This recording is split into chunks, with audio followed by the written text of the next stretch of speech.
Welcome to the Higher Self Podcast. The purpose of this podcast is to help you unravel anything keeping you from a life of true abundance, joy, and happiness, which is your birthright. Each week, we'll bring in different guests specifically tailored to help you on your journey to discovering your higher self.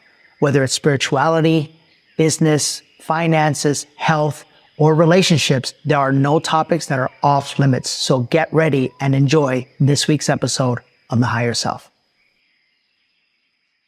Welcome to a very special episode of the Higher Self. This is episode 100. That's right, I can't believe it, but we started 100 episodes ago. And as a result, this week I have the most special guest. There is no more special guest that I could possibly have on planet Earth than, you guessed it, the woman that captured my heart, the woman that I had been waiting to meet my whole life, the woman that made me feel like slaying dragons and swimming across oceans to someday go find her. Why are you giggling over there? The beautiful, the incomparable Jen Landesberg. How are you? Oh, an intro. I called you your name. That sounds weird. How are you? I'm good. I'm good. Are you ready? I'm ready. You've been asking me this whole morning, what are we going to talk about? Yeah, because you're unpredictable. I don't know what you're going to spring at me. Well, I'm also very authentic, so I don't know what we're going to talk about. That's cool. I know what we're not going to talk about. And we're not going to talk about a certain thing and hang on to the very end, and we'll tell you why. So first things first, I think more than anything, one of the reasons why I fell in love with you was your, this is gonna be kind of weird looking at each other like this, right? Was your own journey, your own tenacity, your own story, your overcoming, right? You haven't had it easy. And to be perfectly honest with you, babe, like, I think even this I've expressed to you before, but, sometimes as a Latino, we think that like white people have it all easy and figured out, it's just something that's ingrained in us, right? And yet, like, obviously that's not true, and we're all human.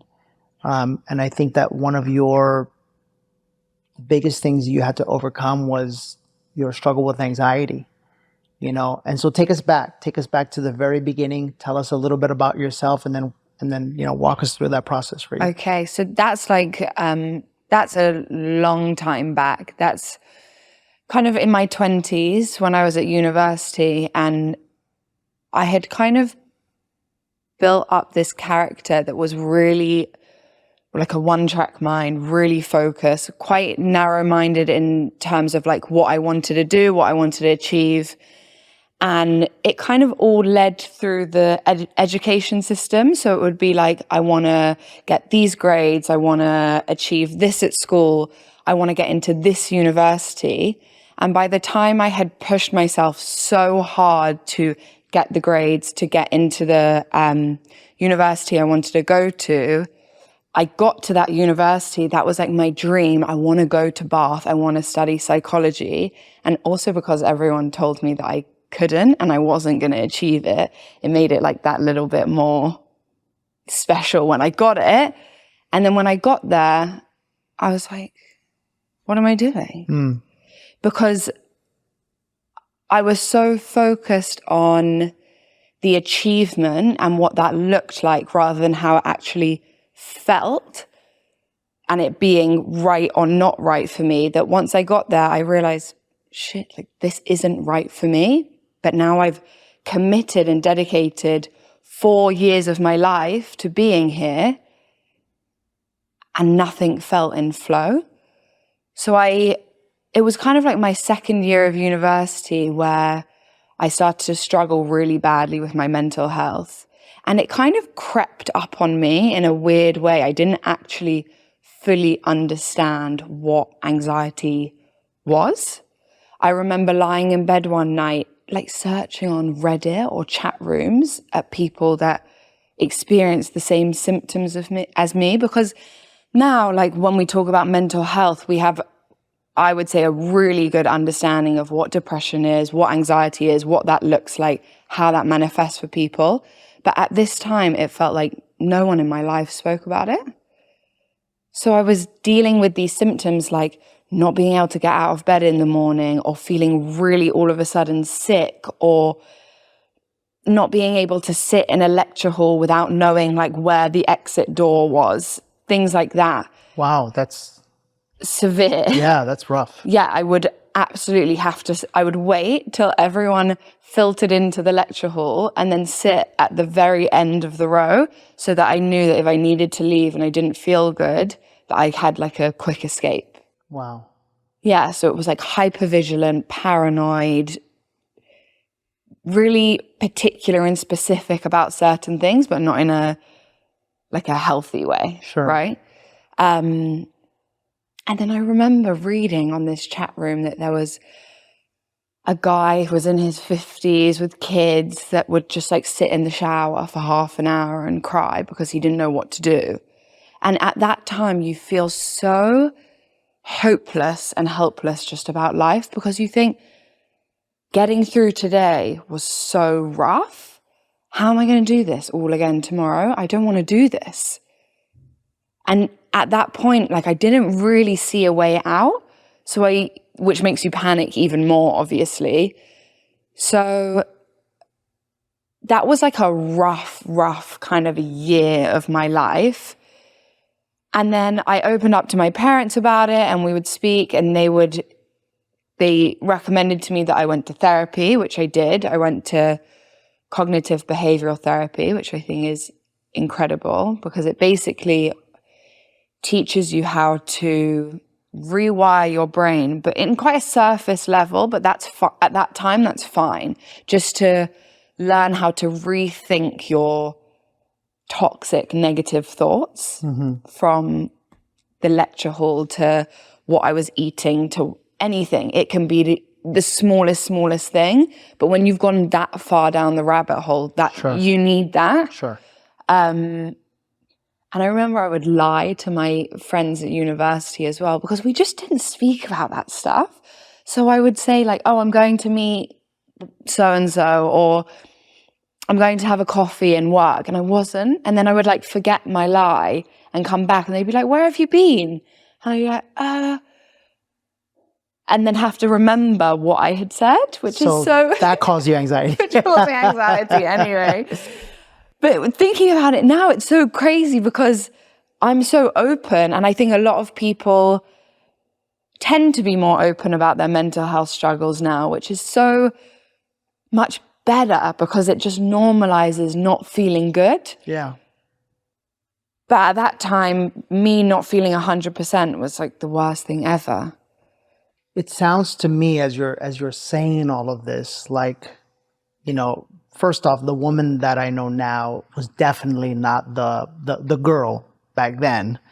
And secondly, it sounds to me like the furthest thing that you had from your life at that time was peace, right?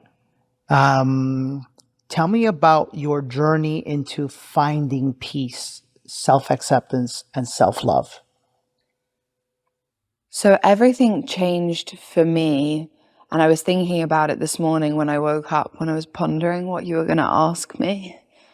I thought the first intuitive decision I think I ever really made was booking myself on to do my yoga teacher training, because it wasn't a mind-led decision.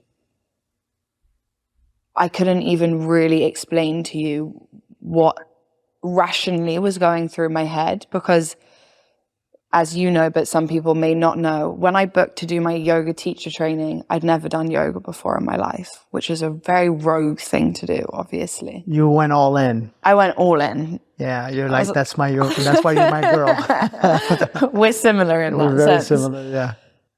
So I just booked myself here in America a yoga teacher training because it just felt right. And when I discovered yoga and what that did for me in terms of my peace and what that did for me in terms of understanding life in a different way. Because yoga is not just about the fancy poses and the stretching and it's very much about a philosophy and a way of living that was completely different to the way I was living at the time. So things like non-attachment, non-judgment, non-harm, all these things that we believe in now, but I had never really lived by that. So even the simple thing of learning how to not judge, be it other people, myself, I would drive down the street and look out the window and be like, I don't like their top, or I don't. And I did that constantly. Just being honest, I did. I would just judge people constantly because I didn't know any other way. But then obviously I was doing that To yourself. to myself, right? So all these things I learned on my teacher training beyond the physical practice completely changed my life. And I think that was like my starting point of finding more self-acceptance, finding more peace. Never had a panic. The day I did my yoga teacher training, never had a panic attack since. And I used to have them like every day or every other day because I learned how to breathe. You can't panic. Anxiety can't exist in the body in terms of a spiraling mental health issue if you simply know how to self-regulate and breathe. So yeah, that was like my first starting point of going like from this direction to completely off course in a different direction. And also, I know we committed to not talking about this. We're not going to talk about our relationship. Right. For a specific reason. Hang with us to the very end. We have an exciting announcement. All right. But what I will say is on a spiritual side, and this is a little insight for all of you into sometimes in life you feel like you made a mistake or like you were with the wrong person or why did I do this or why did I do that? And yet what we don't realize is that when we do that to ourselves, we're coming from the energy of life is happening to me, right? Not it's all perfect and it's all working for me on my behalf to help me become the highest version of myself, the future version of myself, right? And when we start to live from that energy, we start to be just way more accepting of life. We start to be more loving of life. And as a result, we start to be more loving of ourselves. And I bring that up because during that trip, first off, where in America did you go? Tell everybody. To California, to a tiny little town called Oxnard. Oxnard, California. Oxnard, California, which is relevant to It's relevant to our story. Because what you guys don't know is back then, I had several different real estate offices, and I had an office in Oxnard, California. And I happened to have that office just for 2 years. And we have figured out now that those 2 years, when I would visit every week, you were there in Oxnard while I was there. And what I will say is that that is also the time where we never met, obviously. No, we never met, never knew who you were, never knew who you existed. But on an energetic and spiritual level, I know that us just being in the same frequency, in the same area, is what sparked a series of events in our lives that led us to eventually finding each other. Do you agree with that statement? Yeah. Originally, when you said that, I'd be like, but I don't get that part of the story. Now I obviously get that part of the story. Yeah. But it's true that from that trip onwards, my life completely changed. And it was around the exact time that also for you, your life started going in a completely different direction. It's what started literally everything like in motion to where, man, I don't want to give away too much, but to where it was all synchronicity after then. Yeah. It really was. For sure. Yeah. And so after yoga, you come back to London, right? And one of the things that I admire about you, right? And for all of you, especially you women who are out there who want to find your purpose and who want to find a career that you love to do. Like, you went from not knowing how to do yoga to taking a teacher training, right? To like starting to be a world-class yoga teacher, right? And you went completely against the mold, because in the area that you're from, it's pretty cut and dry. Like, you go to school and then you get a job and then like you marry the guy and then like, right? Yeah. And you did the exact opposite. You did the exact opposite, right? Like, you went and found an old dude from like California with 3 kids, for crying out loud, right? That's a whole other story. But how did that all work out for you, the yoga thing? And then what did it feel like for you when you obviously were like going into something brand new, right? What was that like for you?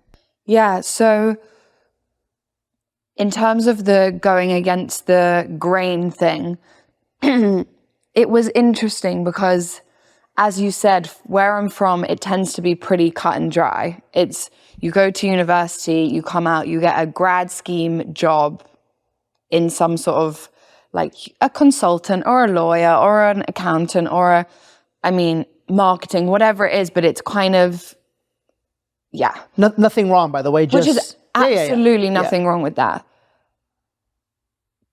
I came back, I had 1 more year left of university. At that point, I knew I was going to be a yoga teacher. I was like, oh, I have to do a whole nother year of university, the hardest year. But one thing I will say is, I got to a really nice place with it where I said, Jen 4 years ago wanted this more than anything. And as an honor to her, every day you'll just wake up and just get the job done. Even if you know it's jumping through hoops, at one point in your life, this was your dream. So just, I know it doesn't necessarily feel like great every day, but just as an honor to that Jen, just do it. Like, you don't need to drop out now. Just get the degree and move on. So I kind of like sat tight, and I would start to think of ideas in my free time of how I was going to make yoga work. Finished university, and I literally just started teaching like my mum's friends, and they loved it. And then once I decide on something and I can see it, I already know it's going to happen. Sure. So I just trusted the process, really. And slowly more and more clients were coming. I was very set on that I would only teach privately to start with, because I remember in my teacher training, they told me I had a really nice way about my teaching that was really unique. And I remember Helen, who taught me everything I know about yoga, said to me, one day people are going to fly in from everywhere to do your classes. And I was like, shut up. Do you know what I mean? Like, what? Yeah. So I kind of had that as a vision and a goal. And I kept going. And just slowly, like, it started to build, started sharing on Instagram, started to build. And then it just kind of saw it all coming together. And be it the person I was at the time, very, like, I see something and then all my attention goes towards doing that thing. It was I drove at it, basically. Just like kept hammering on, made the connections, did the thing.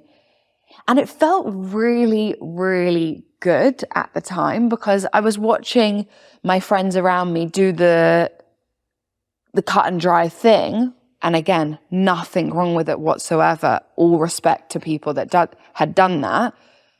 But like, I felt really good that I was making something of myself from literally... From Scratch?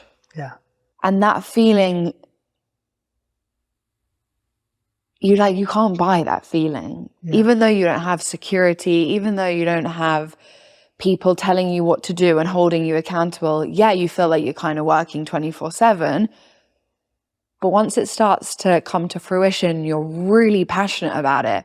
It feels epic. So interesting that you say that.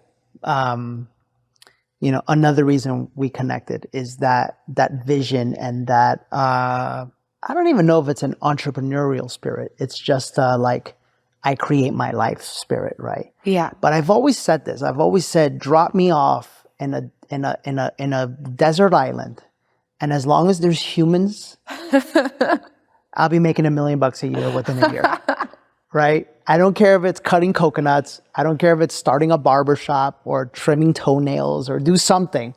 But I will find a way, right? Yeah. Because of the gift that I gave myself when I first started real estate. That young boy who had a dream and was like, I'm gonna buy my mom a house. And I didn't know how I was gonna do it. I didn't know what path to take. I was just like, I just know I'm getting us the hell out of here, And nothing can ever repay that. I remember, this takes me back to the real estate world for a little bit. And I remember back when social media started kicking in. I had been in the industry for 20 years already. And social media starts kicking in, and all of these things start kicking in to where I'm starting to realize a trend, and that is that everyone is trying to get away from like the basics, right? They're trying to shortcut the basics and shortcut the hard work, quite frankly. And I remember I used to have to tell people, like, you literally become who you are, right?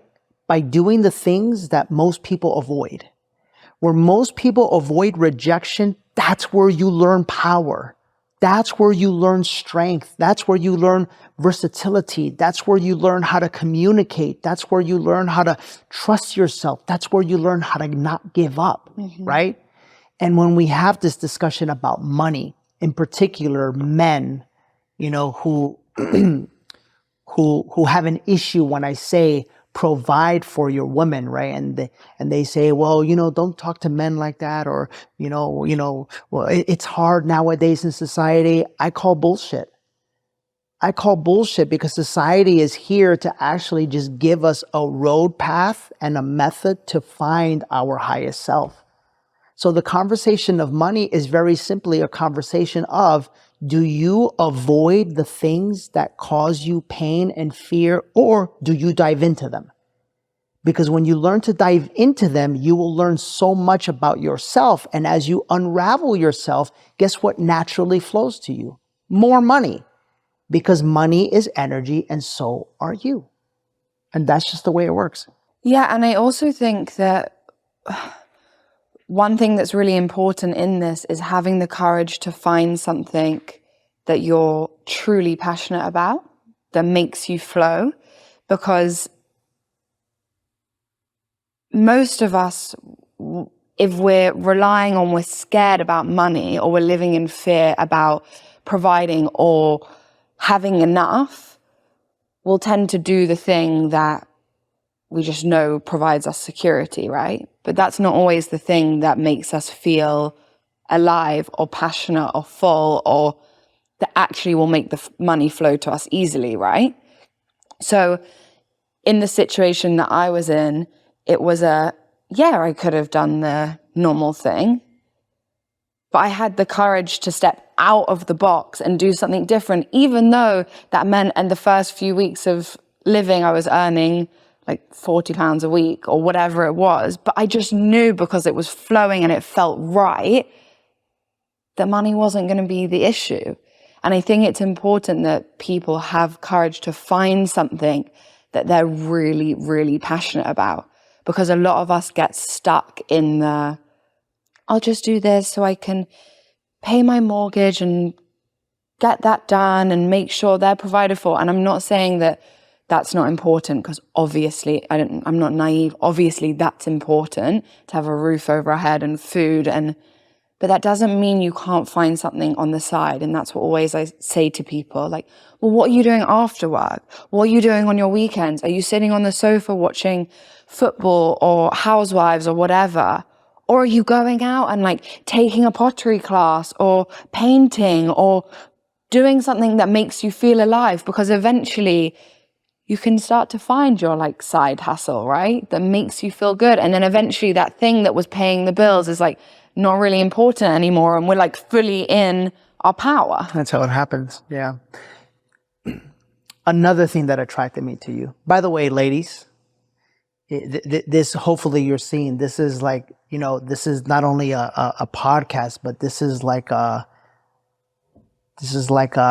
maybe a how to attract, a powerful man or a man of my dreams by becoming the woman of my dreams type of episode. And I say that because, our energies attracted each other, and so I do want to talk about money, because I do feel that, one of the issues that a lot of couples have is money issues. Mm-hmm. I grew up knowing very clearly that my parents divorced because of money issues, because my mother wanted something that my father was afraid of providing. And in many ways, that was the wound that caused me to say like, I'm gonna make money, right? And you, baby, you are a perfect example of everything that I try to teach women that they can become when it comes to the issue of money. Like, you guys got to understand this. Anything that I mention about being in your feminine and being abundant and being a goddess, where I learned it? I didn't have a certificate. I didn't go to school. I just watch her. That's it. I just watch her, like literally. And you just sit there in your essence and in your power, and you have this unspoken ability to just attract to you whatever you want. Whatever you want. Like, I know I'm good at it, but you're fucking effortless at it, baby. Effortless. What is that? How do you do that? I feel like it's just a knowing. Once you get to a place in your life where it's based on evidence. It's like you do it once, you get what you want, and then you just cut and paste and you keep doing it. Because there's nothing in my life that has shown me that I can't have what I want, or that I'm not capable of having what I want, or that I don't deserve what I want. And also kind of side to that is the full surrender and understanding that whatever is meant for me will be for me. Mm-hmm. And if there's anything we've learned over the past year, even the past 6 months, if it's not happening, it's not meant to be. There's a reason. There's a reason. And I don't mean to say that to be like, oh, I wanted to manifest that, but it didn't happen, so it wasn't meant to be. I'm not trying to sideline it like that. No, there's truly, if you understand life and you understand the way the universe works, if it's not coming, it is not for you. And you should count your blessings and lucky stars that it never came because it wasn't right. Right. When you feel that energy of force towards something, where it's like, oh, there's always like an obstacle or a boundary or something in the way, it's not meant to be. So just like take a deep breath and be like, it's all coming in due course in its right time. I don't know how it's just the knowing, it's the security and the trust in the universe that what's coming will come. And from that, you just attract. You just attract. I want to ask you a question. What I want to ask you is, like, you've obviously had your own journey of masculine, right, to feminine. But before I do that, is that it dawned on me, like, the kid's favorite artist is coming to town, and I happen to know someone that knows that favorite artist, and Lil Uzi Vert is the kid's favorite artist, right? And so he's going to be in town. So I happen to, know a way. And so I shot a message to say, listen, I don't ask anybody for any favors, but for my boys, like, I would love for them to be able to meet Lil Uzi Vert, right? And then it was interesting. So I told them what I would tell anybody, just visualize it happening and it's going to happen. It's done. And then there was something in my mind that said, but I didn't tell them, and maybe I shouldn't. I said, I should have also said, and understand that if it doesn't, it will when it's meant to, and it was just not meant to. And I think that's the hang up that most people have, right? Most people have, when you say, evidence, most people only focus on the negative things that happen. And they go, you see, it's like as if they were waiting to prove themselves right that they aren't powerful. Yeah. Would you agree? And it was like, I knew it. I fucking suck. Right. And as a result, I can never have what I want in life. And like all the stuff that this Danny guy says is just pure BS. Right. And the story. And the story behind. And then you're trapped. And baby, literally, humans are trapped their entire existence like this. And it's one of the reasons why I'm so passionate about what I do. Mm-hmm. You know, as I said that, did anything come up for you? Yeah. What came up as well was not just the looking for a way to make ourselves right in terms of the negative story we live by, but also we can be like really positive and like, I'm going to do my affirmations, I'm going to do all the things, and we're like feeling good. And then what we want doesn't come. And it's almost like we've planted the seed, but it like hasn't quite like got through the surface. Like the flower's not bloomed yet. And then we get impatient. I'm like, oh, fuck this. Like, and go back into our old pattern. And I think that's a trap that a lot of us fall into, is that we can be like really intuitive and heart-led and feel good.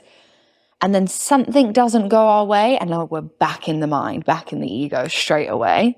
And it's just have patience. Like everything is coming. It's all forming around you so perfectly. If you could only see all the particles and everything that's actually going on around you, which if you've done a medicine journey, you can literally see the things that we can't see with our human eyes, to formulate everything you've ever wanted. So just be patient. It's coming. I love that. Casper, that was a good one, by the way. I want to lead into a topic that I want to have respect over. And yet I know that it was a very big part of your journey. Respect for you, respect for your ex-partner, obviously. I have no issue speaking about it, but you know, you were a part of a relationship.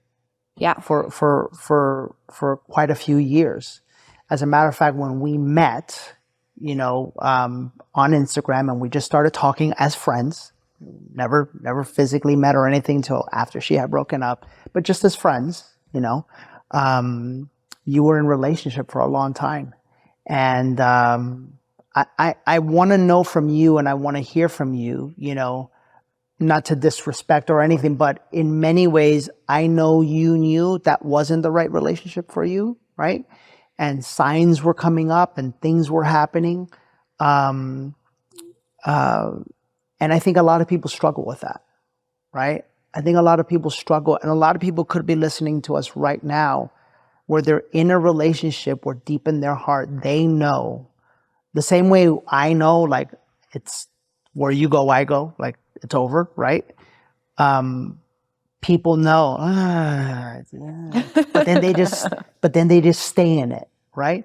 Talk to me about that period of your life and what that was like and what lessons you learned from it.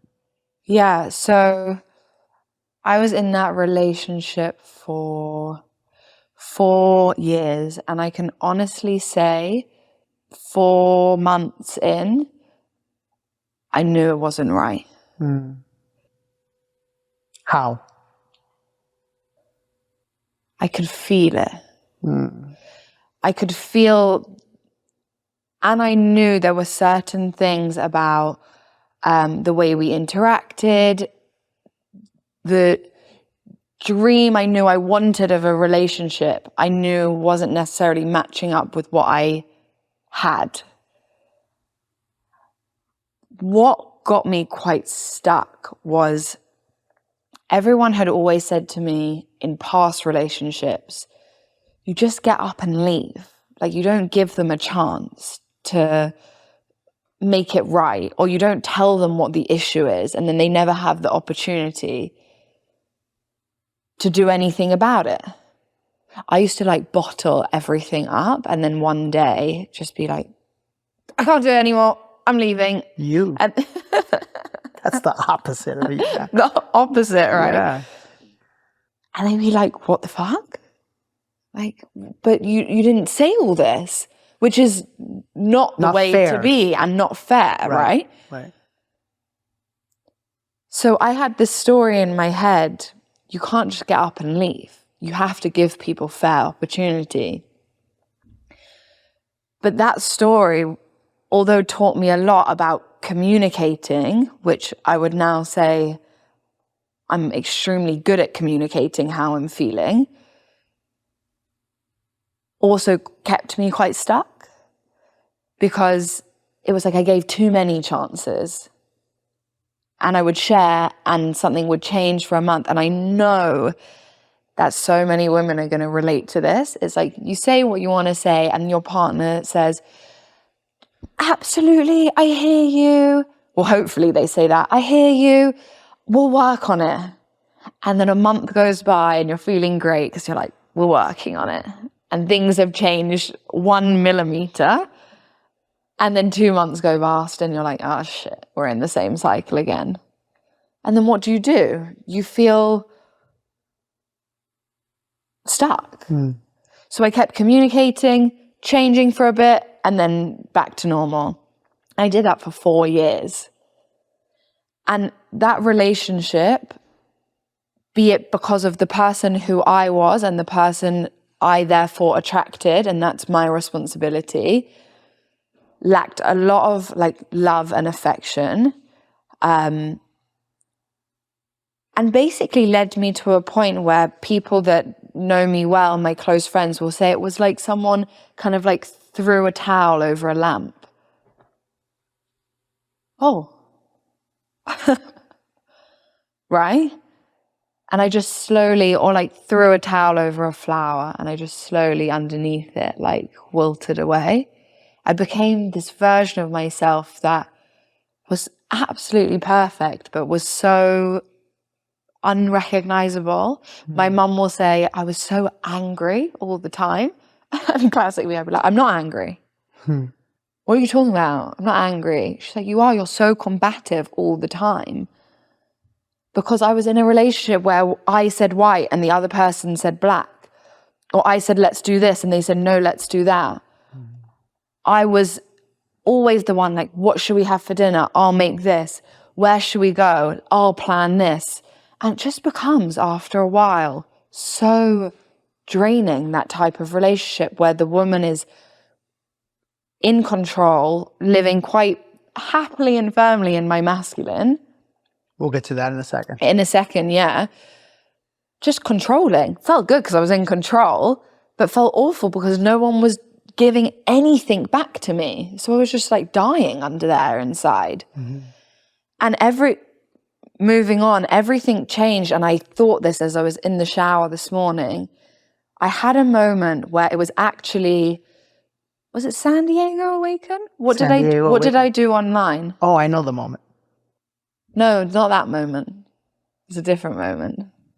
It was in one of the breath works. I was doing it, shut door in my dressing room. Oh, you were participating. I was participating in the breath work. Got it. And you saw the angels. I saw the angels, and then I started shaking as if, you know, like in a cartoon movie where someone tries to wake someone up and they shake them on their shoulders, like, wake up, wake up. I literally heard clear as day, wake up on repeat, as I was like, as if someone was doing that to me. Obviously no one was there, but source and spirit was literally like, Jen, you have to wake up now. Yeah. It's enough. Right. It's enough now. And once I heard that, and once you have a message so clear that kind of hits you in your solar plexus and in your heart, you can't unhear it.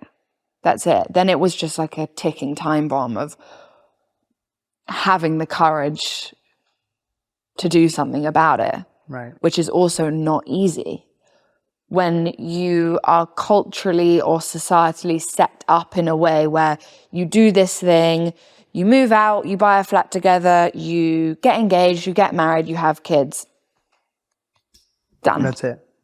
And I remember you told me that at one point in time in the relationship, if you would have been asked to be married, that you would have said yes. And then at one point in time, you thought, if I hope to God he doesn't ask me to marry me because I'm gonna say no. What was that like? Like such polarity in that, right? Well, I was just living like on a program. Yeah. So I was bought into the story. This is perfect. This is perfect. I live in this beautiful home.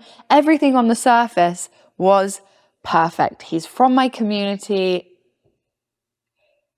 Done deal. Yeah. So, yeah, of course, if he proposes, that's just the next step. That's just what you do. Tick, box, Yeah. done. I'm in. Yeah. But once I woke up and realized this is not what I want. Like, this is all surface. It has no feel. I used to have this fear that like I was going to wake up at 40 still begging for a hug from my partner and think, fuck. And I told you this the other day. I watched this program, Sex Life, on Netflix, which is all about this. That's right. All about this woman who ends up in her middle age, mid-30s, I think, and has dreams about her old partner and whatever. But it's that classic case of she was just living the what you do, like Little House on the Prairie with white picket fence and everything's like nice and cushy, but feels so wrong. And you're sitting there with your baby like, what have I done? Right. That's a scary place to be. I didn't want to get to that place. So once I woke up to the fact that it went from ticking boxes to, no, please don't. Because I need to work out how I'm going to have the courage to leave. And I remember so poignantly my brother, as I was deciding to leave, my brother sent me this quote from Instagram. And I don't want to butcher it, but it said something like, you can either live your life in certain misery and it be known, so it feel really comfortable, or you can take a risk into the unknown and it will feel uncomfortable, but at least then you have a chance of happiness, right? So that in that moment, I was like, no, I'm not living in certain misery for the rest of my life. I don't care how uncomfortable this is going to be. I deserve more than this situation right now. Absolutely. Yeah. And as you were saying that, I got the feeling,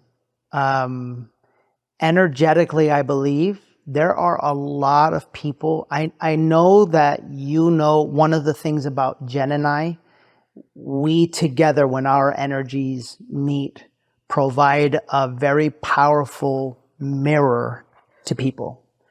And we've experienced this. We've experienced this where human beings will literally start to act differently around us, and then we're like, what the hell was that? and what it is that our energy combined, it mirrors to people their masks, and then they don't know what to do with it, and those masks start to be basically shown right there in the moment.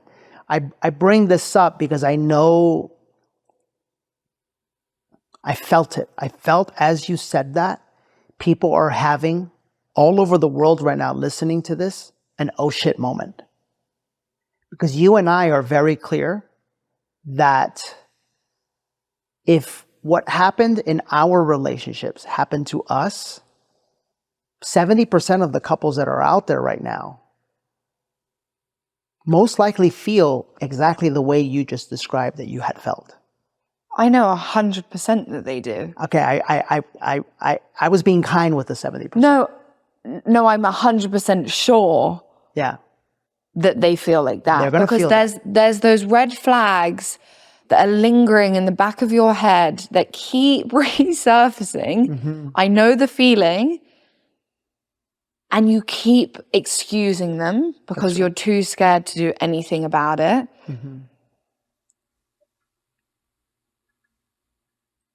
And I would just say you deserve more than that. You deserve more than a relationship that makes you feel even 95% good. Like, we all deserve 100% in relationship with someone to feel like, absolutely fuck yeah, this is right. What do we say? It feels so right. It feels so right, it can't be wrong. Yeah. And it feels so wrong, it can't be right. Yeah. And I feel like a lot of relationships, we live in this mediocre, I'll settle because I don't want to be alone. And, oh, if I hit 30 as a woman, I'm screwed. Right. I'm going to be alone forever. So we settle because of the constructs and the pressures that society have placed on us. And we end up settling for a life that we know and a relationship that doesn't know, because the relationship is just a mirror and a reflection for our life, quite frankly, that we know doesn't fulfill us, doesn't cause passion in us, doesn't cause excitement, freedom, peace, joy, happiness, abundance, and love. Because ultimately, that's what we as human beings are truly the most afraid of, is how beautiful life can actually be. For real. It's pretty fucking wild. It is. Right? So on the flip side, I just want to offer to people, what does it feel like being in a relationship where you say, here's what needs to be worked on, and not only is it worked on, it's gone forever. Like, that's what I love about being in a relationship with you, you know, which, if you guys don't know, we are highly positive that we're twin flames, right? So, and if you don't know what a twin flame is two souls one soul that separated into two bodies, a man and a woman that found each other here on earth, that came together for the sole purpose of self-actualizing, for experiencing love in this lifetime at the deepest level possible, but then also helping to share that love and bring that love to other people so that they can be aware that that kind of love is possible as well. And I say this because one of the downfalls about being a twin flame is nothing can be unspoken. Absolutely nothing can be unspoken. There is no more disgusting feeling on planet Earth than when you know something is coming up for you to deal with, and your partner, by the way, as a twin flame, has psychic abilities. So we know what each other is thinking and feeling, and it can't be unsaid, and we have to deal with it. And that's the beautiful thing, is that then once you deal with it, it's gone forever. What does that feel like to be in a relationship with? It's funny because I think someone commented on your post the other day, like, one effort to overanalyze everything. Oh, yeah. Right? But it's actually the complete opposite. One effort to live a life where everything is swept under the rug and feels like shit 90% of the time. Like, how freeing is it to be able to just say what you're feeling, get it out in the open, and have it removed, gone forever. We joke that there isn't even a rug. We don't even have a rug, because the feeling of when shit comes up is basically a feeling of like messy dirt and dust flying around. So it has to be dealt with because there's nowhere for it to hide. So we say how we feel. Sometimes we don't even know why we feel a type of way. Sometimes we're like, I don't know what it is, but give me a second. It's coming up. It's coming up. It's coming up. And I'm like, oh my God, when I was a little boy and my father told me this thing, it made me feel this way, and I've been carrying it this whole time. And then it's gone. Gone. It's gone forever. Which is such a blessing. It's like wearing a backpack with bricks in it that slowly together it feels like we're just unloading, and life is becoming so light and easy and flow, peaceful. And it can be like that for everybody if people just learn, say the thing that you're afraid to say to your partner. Because the very thing that you're afraid to say to your partner is the very thing that will liberate you. Even if that means, right? I'm going to call it what it is. Even if that means that you're afraid that they'll leave you. Why are you living a life that causes you to feel afraid that someone leaves you? Anyone is free to do whatever they want. They're free. Baby, I love you. You're free to be with somebody else if you want. Well, because us in our true power, we know more than we know that. It ain't happening. Well, no, that we know our value. Yeah. So if this thing that I'm saying is going to cause you to leave, be on your merry way. Yes. Because then you're not the one for me. Because I don't see the value in you. You clearly don't see my value. Right. I don't want to be with someone that doesn't see my value. That's right. That's right. The other night, there's things that come up that can be embarrassing, that make us feel really insecure. And it's like on the tip of your tongue and you're just coming up and you know you want to say it, but you're embarrassed or you're shy or whatever. It was, what was it about? I have a fear because of something that happened in my past relationship that you would be messaging. Oh, yeah. Go ahead. Other women. By the way, and this is, if I could show you anything, live a life where you don't care what is said. Like, I don't even know what you were going to say. You could have said something about my penis or something. I don't know. You could say whatever the fuck you want to say. It doesn't matter. But no, but this is so important because most human beings are like, oh my God, don't say that. Don't talk about that. All of that shit, you live with it.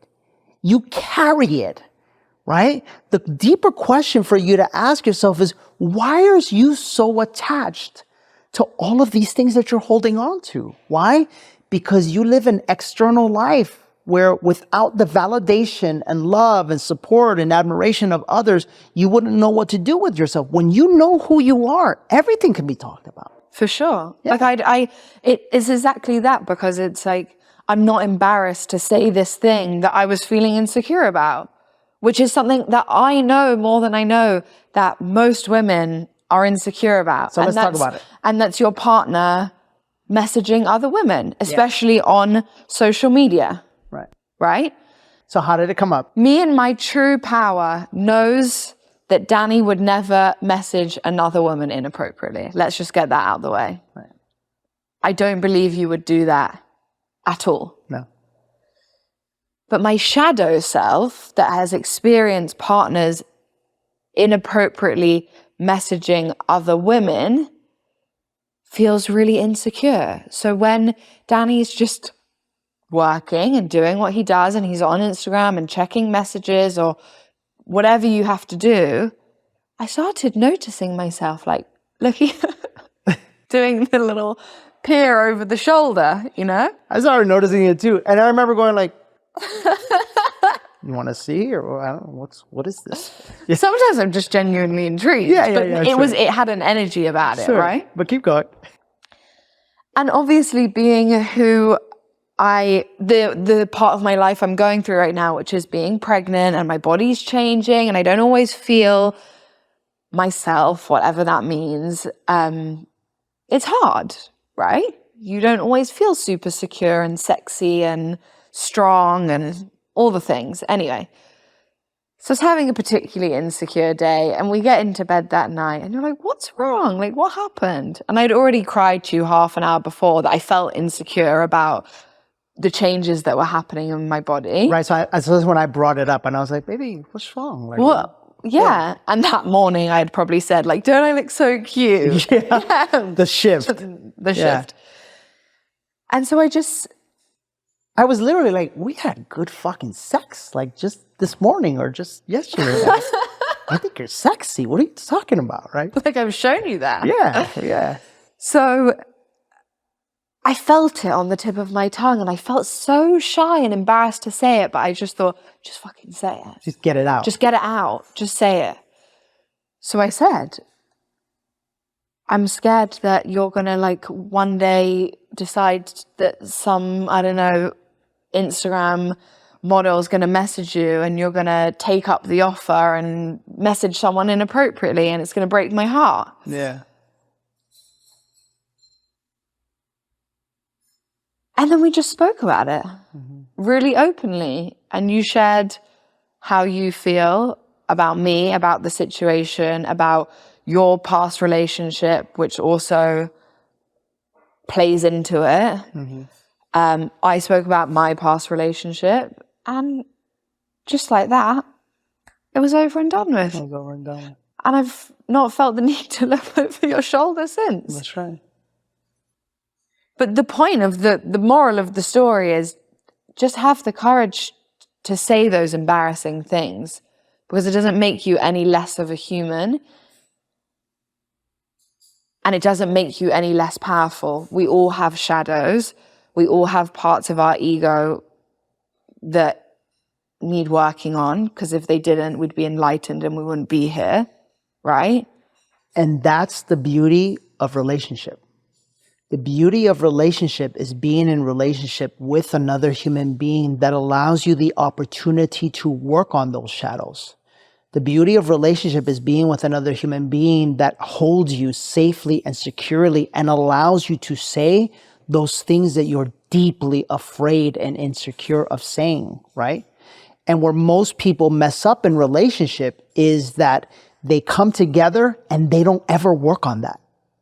So you have 10, 15, 20 years of being in relationship with people where, yeah, every year you celebrate an anniversary and you cut another cake and everybody applauds you because you've been married for, 20 years, 30 years, but you don't ever share the real thing, right? And so instead of utilizing the beautiful gift that a relationship is for what it is, you've been stuck in your shadow because you're afraid of losing the relationship. And real relationship and real power and real strength as a man, as a woman, as two human beings in relationship with together, real love is not attached to losing in any way, shape, or form. Real love is open. Real love is free. Real love is peaceful. And as a result, you feel open and free and peaceful about sharing your deepest, darkest secrets, which are ultimately your truth. They're your truth. Hey, thanks for watching this week's episode of The Higher Self.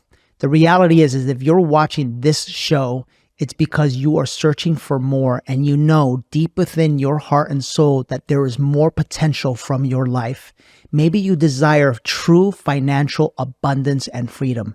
Maybe you desire to heal the fragmented parts of you. Or maybe you desire to attract the relationship of your dreams and be in a relationship with passion and true love. Whatever the case may be, that is what we specialize in. We specialize in helping you and guiding you to healing the fragmented parts of your life that have created these stories in your mind that keep you from living the life of your dreams. If you want to find out how we can guide you in that process, my mastermind Inner Circle does just that. It's a group of like-minded individuals that is wanting the absolute best out of life and will not settle for anything less.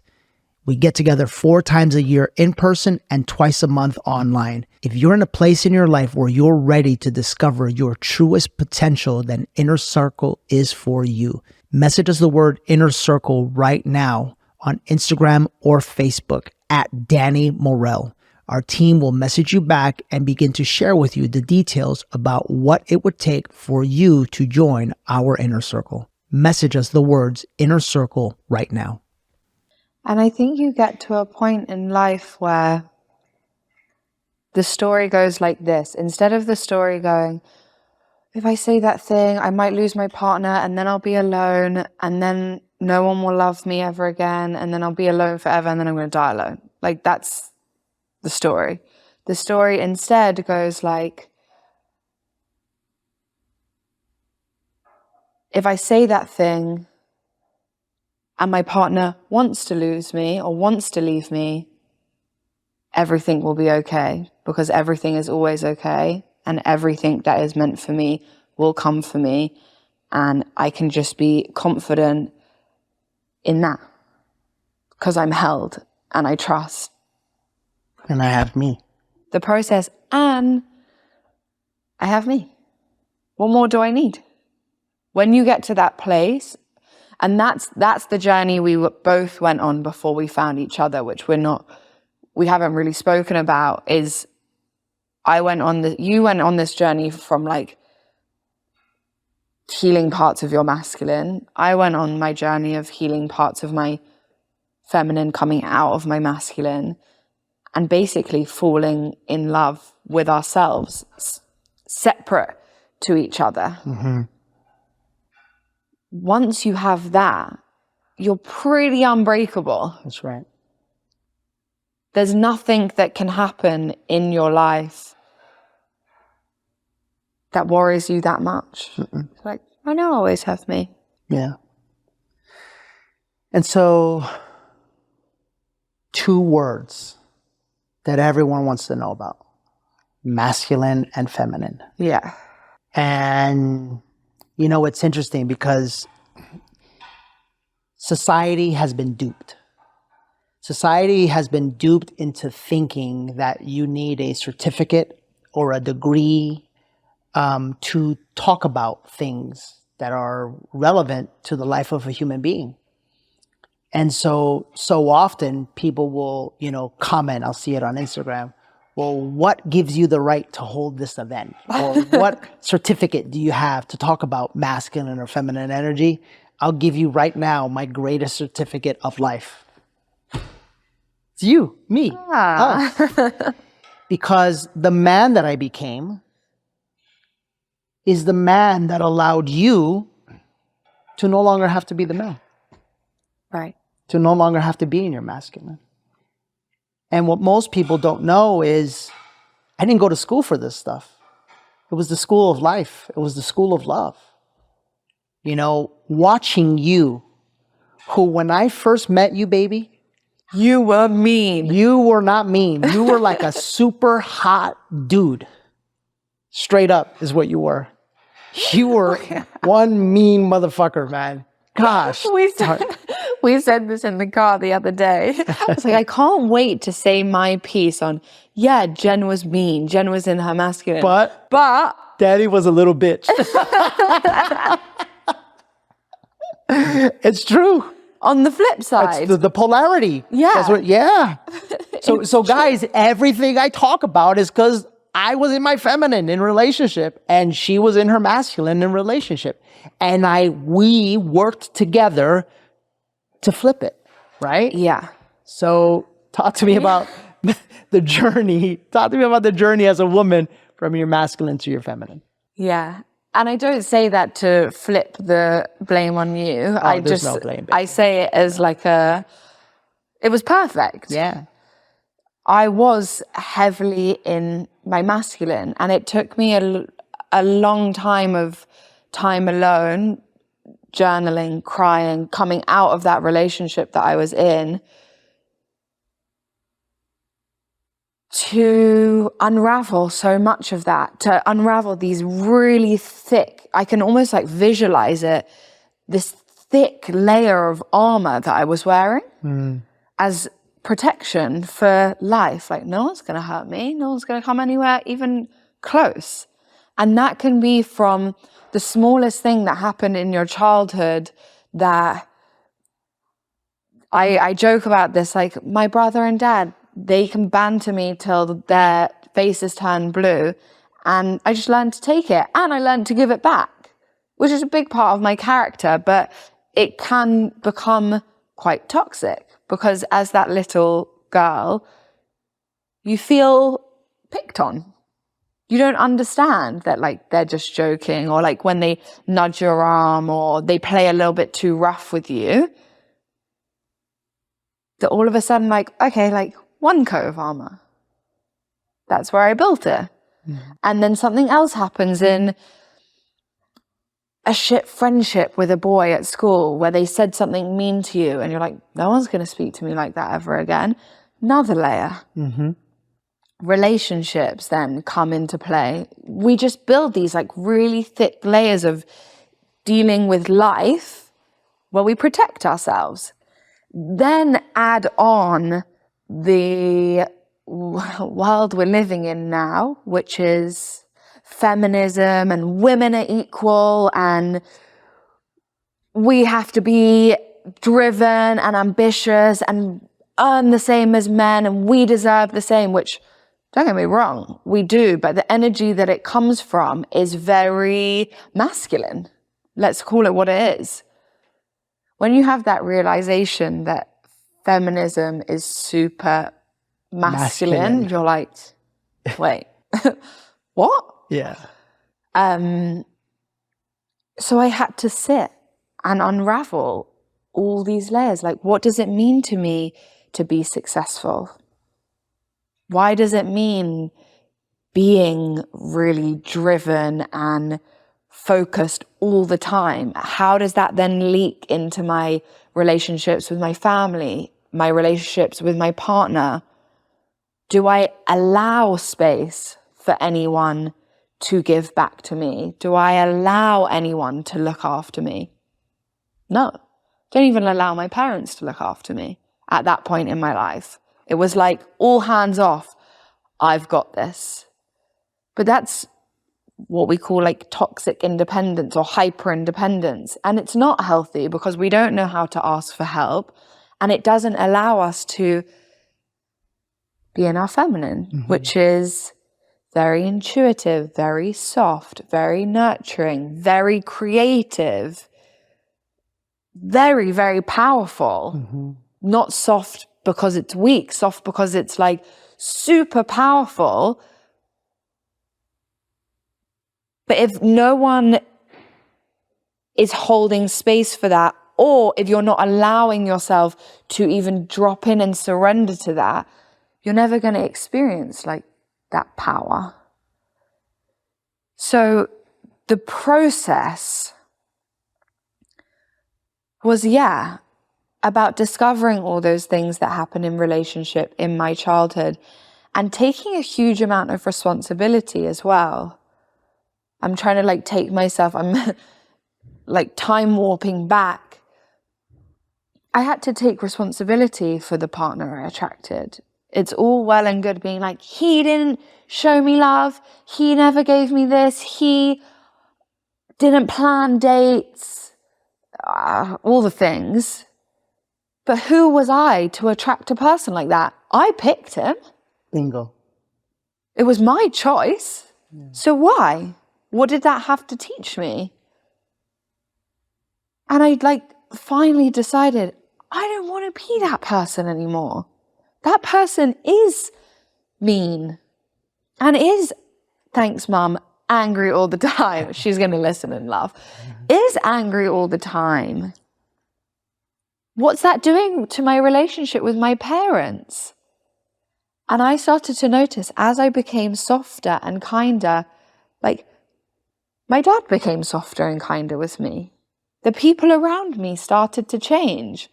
And it would only take one sentence of like, no, like, can you just like hug me? Or like, oh no, I don't want to fight with you today. Or not responding to the banter that shifted the entire energy. So then in relationship, when we first met as what I thought was friends, I was still that like really bantery, I'm going to pick on you way too much. And then you start to understand that's actually mean. And if I speak to other people like that, I must be speaking to myself on some level like that. I must be being really, really mean to myself. So that was a whole nother part of it, just learning to be kind to myself. And again, another thing that's like been Instagramized or like made really kitsch of like, go for your walk and take a nice bath. But it's so much deeper than that. It's like really sitting in silence with yourself. And I remember I would write, why is it cool to be my best friend? Like, why am I so lucky that I get to spend every hour of every day with me? Like, why is that a blessing? And then I would write, who am I in my truest essence? Like if I go all the way back before all the hard walls came up, who was I? What did I like to do? Even if that's when you were 3 years old, what made you really happy? And trust me, you will remember. it will all start coming to you. And then you'll look at it and you'll read it and you'll be like, I ain't doing that. I'm not that person. What happened? And then a slow process of becoming that person again. I love it.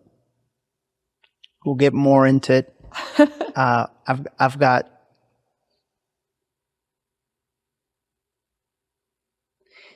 a story is coming up for me. I will share this one story. Do you remember when we were, still in process of like, where are we going to live? How's this going to happen? And you were flying here a lot. And I remember the moment that you finally got a chance to let go and drop into like, your feminine and receive. It was when you were going to plan a trip here and you had been traveling around all over the place. And you were like, oh man, but I have to pack another suitcase. You remember that? Yes. And you remember, here, I'll let you tell it. What, because you're the one that received it. What happened? It had got really hectic, the flying to and from. I would like go home for a week and then you'd be like, oh, come back. And I'd be like, I want to come back. And I was exhausted. And I was like, I just can't pack another suitcase. Sounds like a very first world problem, but and you're just like, I don't know if I can do this again. Because you were traveling for work, there was a lot going on. Oh yeah, it wasn't just Austin. I had been all over the place. And you said, you don't need to pack. Just come and we'll buy you everything new here. And I was like, what? What do you mean? Like, we'll just come and we'll just buy you like all your basics that you have at home, but you'll have them here.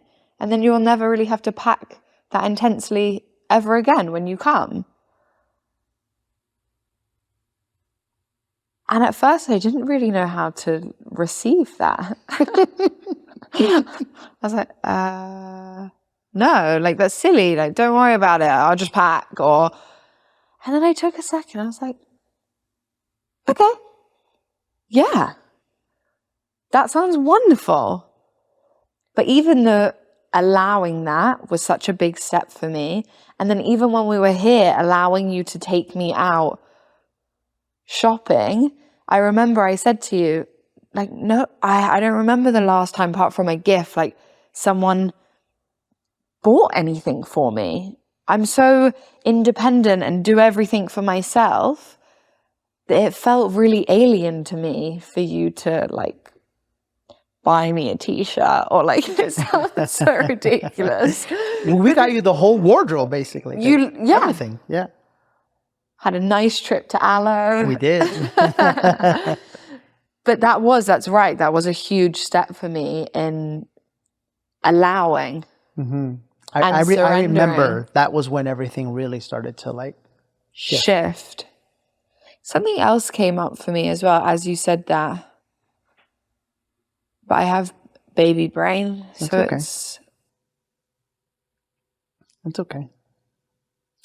I wanna end with this. Go on. Well, two things. Number one, we would not be here without the power of plant medicine. Right. I remember we were still friends. We hadn't physically met yet. But I remember the day you texted me saying, guess what? I did my first mushroom journey. And in that moment, I literally looked up to God and I said, oh my God, it really is her. Because I knew that the woman for me would have had to have experienced that. Because without experiencing that, you really don't come into your own, at the deepest level possible. Just plant medicine, ayahuasca, mushrooms. What has it meant to you? I remember after my first mushroom ceremony thinking that was like doing 20 years of therapy in 5 hours. I've never felt such clarity and awareness on myself and on my purpose and what life is actually about than when I came out of that first mushroom journey. And then everything since has been, plant medicine is just such a blessing. Like, it's literally God's gift to us to be able to experience what we actually can experience but have been conditioned out of experiencing. Sure. From when we were born. Mm-hmm. Mushrooms for me, as I said, it's like therapy. It's very much like a rewiring of my brain and a deep knowing of myself. I wouldn't be who I am without those journeys. It's completely shifted who I am. And then I just have, again, wouldn't be who I am because the gifts that she gave me and also helped me to release some darkness that had been in the pit of my stomach for years and years of my life that I now don't live with. It's like, it's invaluable. I can't even, when I speak about medicine, I actually struggle to find the words. And I say this with my friend, Danica, who I think you're going to have on the podcast. Yeah. By the way, Danica, you're coming on the podcast. Oh, she doesn't know. She's coming on it. Yeah. We say the English language is not actually designed, nor does it do justice to what actually exists out there. So you can't really in words express what plant medicine is like in English or in human words, because it's indescribable. It's too profound. It's too profound. It doesn't do it justice. It just sounds obsolete in comparison to how it actually feels and how much it actually changes your life. Yeah, absolutely. I would agree. We wouldn't be here. We wouldn't be here. No way. I remember in that first journey thinking... In the journey, thinking, I have to tell Danny, I get it now. Yeah. That, you know what's funny? That's what everybody always, everyone always texts me or tells me, or they'll like pull me over to Awaken. I did a journey. I get it now. And I'm like, I know. It's cool. It's fucking cool. Oh my God, it's so fucking cool. It's true. So the next day I called you and I was like, I get it. I know. and as a reminder to all of you, our friends at Reunion are wonderful. So, you know, they're trusted, they're loving. You know the website, I think, by now. If you're new to the show, reunionexperience.org. It's beachfront in Costa Rica. You will love it. But I want to end with this. The other day, you asked me something. You said, are you marrying me for my parents or for me? Because I love your parents. I really do. And I love your family. I love Nick. I love Emily, Nana Jean, your sisters, everybody. They're wonderful. It's, you know, in many ways, it's healed parts of me that I didn't realize needed healing, you know. Talk about your family and your mom and dad and how they brought you up, because, you know, so much of the work that we do is helping people to like reconcile that relationship with their parents. For sure. That, like, I admire that for you and Nick. You have such wonderful parents. Wonderful parents. We do. And I remember my drum teacher, because I used to play the drums, used to say to me, I hope your parents write a book on parenting for when I have kids, because you and Nick just turn out so good. And it's something that I hear a lot. The credit to my parents, and credit where credit's due, because they did a if I don't say so myself, a wonderful job and just the most kind, inspiring humans. Like, I've watched my parents have nothing, like the business go bankrupt, everything go to shit, things go to shit, especially for my mum in her family life with people, you know, dying and not being here, and really traumatic situations. And they just like rebuild, have an idea, rebuild. They're super entrepreneurial. For me, I feel so blessed because I always say my dad is rational and grounded and solid, and you can, if there's anyone you can rely on, and you will vouch for this, it's my dad. Yeah. And he's not just that for me or for my brother or sisters. He's that for a lot of people in his life, which is so admirable. Mm-hmm. He has a whole football club that just rely on him. Mm-hmm. And it doesn't faze him. It's just who he is. It's just who he is. So grounded. And then my mom is so creative, and like, if my dad thinks like this, my mom thinks like I literally was thinking fairy. She like she's out there, yeah. she thinks like this. And you know, the craziest thing, for a long time I saw that as like my weakness, because I would say I'm like a mix of both of them. When that's not interacting well, it's very confusing, because you're like airy fairy, but you need things to fit in a box, which is a mess. Mm-hmm. But now that I've like honed it, it's like I can be really grounded and rational, but I'm also super creative. And like, what a blessing to have that, especially as like the feminine archetype in your life, and then the masculine archetype in life being so solid and grounded. So they are just, again, I can't put into words. Yeah.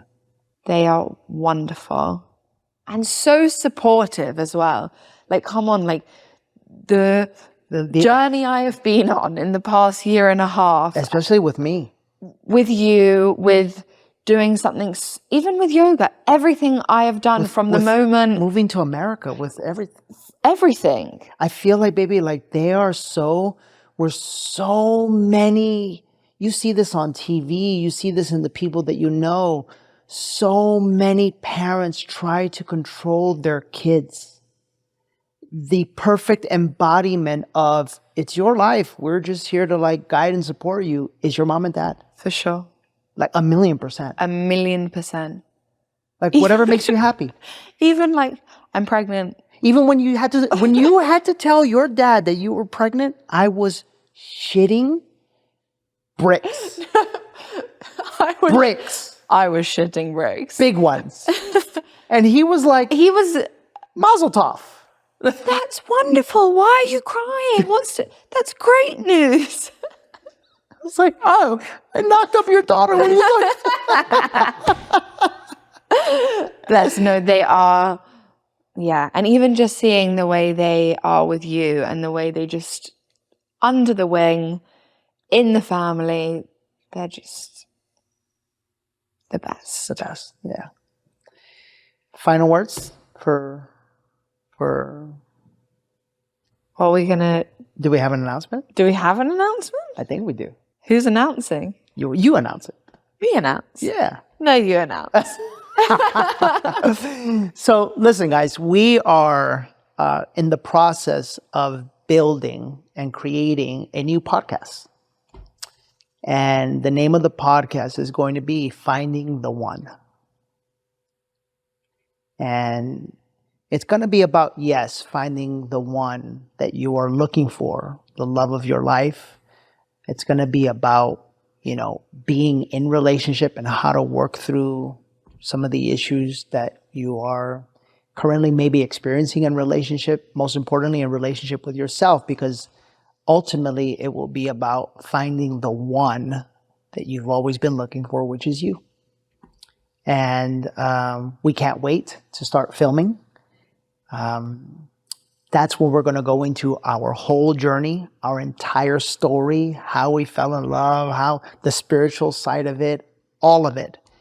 And what we want you to do right now is go on Instagram and go follow the account, Finding the One Podcast, right? Finding the One Podcast. And if you go right now, you'll see a little message from us. And just stay there for updates. We're in the process of building the back end, and we're moving homes. We're having a baby. There's so much going on, but we're going to start filming here very, very soon. And I think if you enjoy the higher self, you're going to enjoy that one. I think probably 10 times more, quite frankly.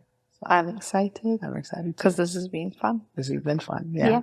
The first couple of moments we were giggling. I was trying to keep it together. I was trying to keep it together too. Yeah. This feels nice because it feels like what we do in life anyway. Yeah. But just sharing what we do. Yeah, for sure. And now, final thoughts for you, just for you, to the women in our audience, and maybe to the men in our audience as well. Yeah, as a matter of fact. Yeah. I would say point one is, have the courage to find what makes you happy. Be that in work, in relationship, in what you do in your free time. Just have the courage to do it. Don't settle in life. For the women that are settling in relationship and the men that are settling in relationship, don't settle, because there is no need for you to have a relationship that feels less than 100%, not even 99. Like, feel like you know that this is your person and this is right for you. And that's okay if it's right now. That doesn't have to be in 10 years' time. You don't have to think tomorrow. Just feel what feels right now. And then for the men, I would say, again, have the courage to unravel your shit. Because we were discussing the other day, it's all well and good women out there doing the work, coming to awaken, journaling, stepping out of their masculine. But if there's no safe masculine container to hold the sacred feminine, it's kind of like, what's the point? Because that woman is never going to feel safe in your presence. And the more that women awaken and know that, the less they're going to tolerate your shit. Mm-hmm. So do something about it, because not only is it going to make you happier in relationship, it's going to make you a happier, stronger, more masculine, more vibrant human. I love that. What's your Instagram? Not that you're doing much on it right now. Well, what's I'm in my feminine. She's in her feminine. She's chilling. How do people find you? At Jen Landesberg. Got it. Is my handle. That's where I'm at. Beautiful. And it's true, I'm not doing much there right now. Yeah. I'm still in the process of working on my feminine. And this is for another time, but pregnancy has taught me ample amounts about that. So yeah, that's the journey I'm on. You're allowing that right now. Yeah, beautiful. Thank you for having me. I told you it was going to be good. Yeah, it's good. It's really good. And there's like so much more to talk about. We're going to do that on Finding the One. Finding the One. Yeah, so go to Finding the One podcast. And I'm ready to start filming. I think it's going to be fun. He's going to make me film like right tomorrow, 9 a.m. Yeah. That's it for this week's episode of The Higher Self. I know I say this all the time, but this has been my favorite episode to ever record. And I hope you enjoyed it as well. And for those of you joining us at Awaken Us, you're going to be there. I'm going to be there, Palm Springs. At Awaken in Palm Springs, July 27th, 28th, and 29th. We will see you there next week. No. 2 weeks. In 2 weeks. We'll see you in 2 weeks. And then for those of you that were bummed out that it sold out, Tickets already started selling today for Awaken in November, and that will be the last one of our year. That one is November 30th, December 1st, and December 2nd here in Austin, Texas. So Come. Come. It will change your... And I don't even say this because it's you. Before anything even happened with us, Awaken changed my life. Yeah. So do it. Yeah. Come. Yeah. We'll see you next week on next week's episode of The Higher Self. Thanks for watching this week's episode of The Higher Self. If you heard something in this week's episode that caused you to think maybe, just maybe, there was a higher potential for your life, maybe there was a potential to earn and receive financial freedom, to attract the relationship of your dreams, or to improve your health, that's what we specialize in. We help wonderful human beings like yourself to unravel all of the limiting thoughts, feelings, and emotions that you've been living through so that you can finally tap into your life's truest potential. If you'd like to talk more about that, we invite you to join us on Instagram or Facebook and email us the word discover more. And when my team sees that, they will reach out to you, send you the details of how we could help you on your pathway to a life of abundance, fulfillment, and creating the absolute life of your dreams. Message us right now the words discover more now on Instagram or Facebook, and we'll see you soon.